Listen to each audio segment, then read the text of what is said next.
안녕하세요. 권중광TV의 권중광입니다. 오늘은 10월 29일 토요일 아침입니다.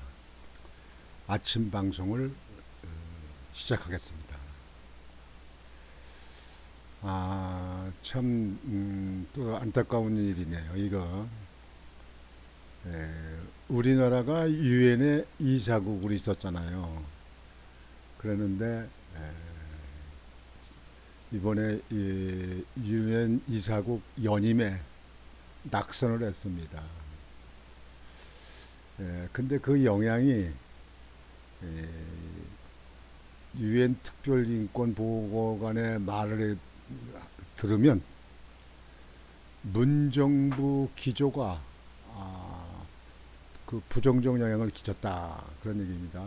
문정부 때 북한 인권에 대해서 어떤 그 제언이나 정책 기조가 전혀 아니다. 그래서 이번에 유엔 이사국에서 낙선을 했습니다. 유엔 그 인권 그 이사국에서 이사국으로 있으면은 그 해외에 그 미치는 영향도 있고 한국의 위상도 그만큼 올라가는 겁니다. 근데 문정부 문통 때 이북의 인권에 대해서 너무 등한시했다. 그래서 투표를 했는데 낙선을 했어요. 그래서 이제 이사국에서 이제 한국이 밀려났는데요. 참 이런 걸 보면요. 문통 정부는 정말 태어나지 않았어야 될 정부 같아요. 뭐 하나 제대로 만들어 놓는 게 없어요. 나라를 좀 세워야 될 거 아니에요. 나라를 좀 국위도 선양하고 그다음에 경제도 발전시키고 대이북 관계도 좀 당당히 해서 이북이 국민을 위하는 그런 그 자유민주 국가로 이렇게 나갈 수 있도록 좀 이렇게 조정을 해야 되는데 그냥 이북의 눈치만 보고 이북 바라보기만 하고 말이죠. 그것도 그렇죠. 그다음에 뭐 탈원전 문제 여러분들 아시는데 그거에서 얼마나 국가 손해가 났습니까? 정의값을 많이 또 오르게 만들었고 말이죠. 그리고 그 청와대에 있는 사람들 말이죠. 예? 아직 재판이 안 끝났습니다만 그 얼마나 많습니까? 그냥 사모펀드, 라임 사건, 옵티마 사건, 그다음에 울산 한명 그 저기 저 선거 개입 사건, 그다음에 문통 때 일찍에 그 이재명이 그 대장동 사건, 그리고 뭐 백현동 사건, 외도시 뭐 하여튼 얼마나 이 나라를 이렇게 했습니까? 이 나라를 후퇴시켰습니까? 예. 코로나 때도 그냥 그 코로나다고 뭐 약을 뭐 그 백신을 못 구해가지고 말이야 백신 때문에 그냥 난리도 치고 말이죠. 그래놓고 또 엉뚱하게 말이죠. 그냥 태양광 온다고 그래가지고 그냥 중국한테 몰아주고 말이지.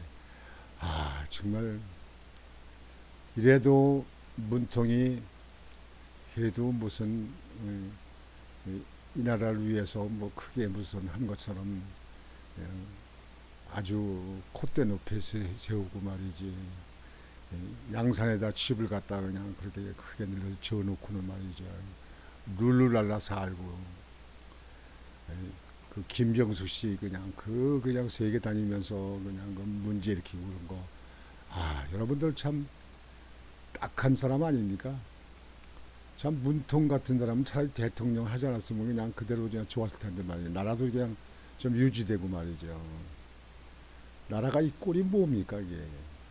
이게 이제 유엔 인권 이사국에 있다가 이번에 연임 이사국 들어가려고 했는데 한국을 낙선시켜 버렸어요. 얼마나 이게 참담한 일입니까? 진짜 이런 나라 이런 대통령 또 나오면 큰일 아니겠습니까? 예? 그래도 문바들은 그냥 문 대통령이 최고라고 그러고 뭐문 대통령 그냥 감싸고 말이죠. 이번에 이 해수부직원 그 사망 사건에 대해서 조사를 하니까 조사도 받지 않고 참 정말 나라 큰일 날 뻔했습니다. 윤석열 대통령이 이번에 당선되지 않았으면 나라 이거 아주 완전히 망그러진 나라 될 거 아니겠습니까? 거지 국가 될 거 아니겠어요? 거지 국가 됐을 겁니다 이게. 아주 오늘 아주 가슴이 더럽게 찝찝합니다. 난 당선은 될 줄 알았더니 낙선됐네요. 거기에 대해서 보도를 해드리겠습니다. 전 북인권보고관 한국 유엔 이사국 낙선 문정부 기조가 부정적 영향. 토머스 오헤아 킨타나 전 유엔 북한 인권 특별보고관은 한국이 최근 유엔 인권 이사국 연임에 실패한 배경에 문재인 정부의 북한 인권 관련 정책 기조가 부정적 영향을 미친 측면이 있다고 말했다. 킨타나 전 보고관은 27일 미국의 소리 VOA 인터뷰에서 한국이 인권 이사회에서 자리를 잃은 것은 아시아 태평양 지역의 나쁜 소식이라며 이같이 밝혔다. 그는 북한 인권에 대한 문재인 정부의 입장이 인권 이사회에서 부정적인 영향을 미쳤다며 인권은 언제나 최우선 순위라고 강조했다. 한국은 이달 초 치러진 유엔 차기 인권 이사국 2023년부터 2025년 선거에서 아시아 태평양 지역 이사국 4자리를 놓고 방글라데시 160표, 몰디브 154표, 베트남 145표, 키르기스탄 126표, 아프가니스탄 12표가 결었으나 5위 123표로 낙선했다. 그러니까 5명 5국가에서 4국가 뽑는데 5위로 낙선했구만. 이를 두고 여권은 전 정부 때 유엔 북한 인권 결의안 공동 제안국 불참, 어민 강제 북송 사건 등이 누적된 결과라고 비판했다. 어민 강제 북송 그 2사람 넘어온 사람 강릉으로 넘어온 사람도 강제 북송시킨 거 그거에 작용을 했다는 얘기네요. 하여튼 나라가 아주 개꼬랑지가 돼버렸구만. 킨타나 전 보고관은 윤석열 정부가 4년 만에 유엔 북한 인권 결의안 공동 제안국 참여를 검토 중이라는 소식에 대해서는 올바른 방향으로 가는 결정이라고 말했다. 이어 북한은 협력을 위해 유엔 기구의 문호를 열고 유엔은 이를 위한 여건을 조성해야 한다며 이런 여건 조성을 위해 유엔 인권 결의안 공동 제안국에 불참하거나 유엔 북한 인권 특별 보고관에게 부여된 의무를 포기해서는 안 된다고 했다. 킨타나 전 특별보고관은 2016년 8월부터 2022년 7월까지 6년간 제3대 유엔 북한 인권 특별보고관으로 활동했다. 지난 8월부터는 엘리자베스 살몬 신임 특별보고관이 임무를 이어받았다.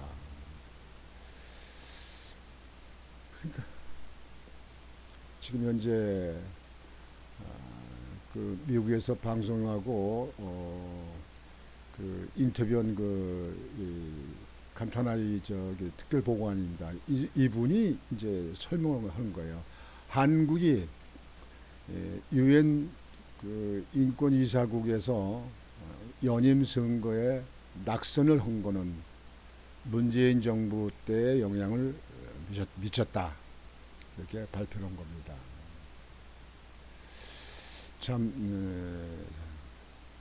문재인 같은 대통령 이 나라에 다시는 없어야 됩니다. 아 정말 참담한 나라야. 아니 그래도 이 좌파들은 문파고 이재명이고 도대체가 말이야 이 나라가 지금 현재 이 좌파가 인구가 얼마나 많이 늘어나는 거야 이게요. 아주 도대체 이해가 할 수 없네요. 오늘은 답답한 심정으로 아주 속이 불쾌한 심정으로 한국이 유엔 이사국에서 낙선했다. 그 원인은 문정부 기조가 부정적 영향을 미쳤다는 그런 보고관의 말을 인용해서 여러분에게 보도를 해드렸습니다. 오늘 토요일 아침입니다. 여러분들 오늘 주말 됐는데 여러분들 토요일 일요일 날도 아주 알찬 주말 휴일이 되시기를 바라겠습니다. 오늘 방송은 이렇게 모두 마치겠습니다. 여러분들 오늘도 편안한 하루 되시길 바라겠습니다. 권중광TV의 권중광이었습니다. 안녕히 계십시오.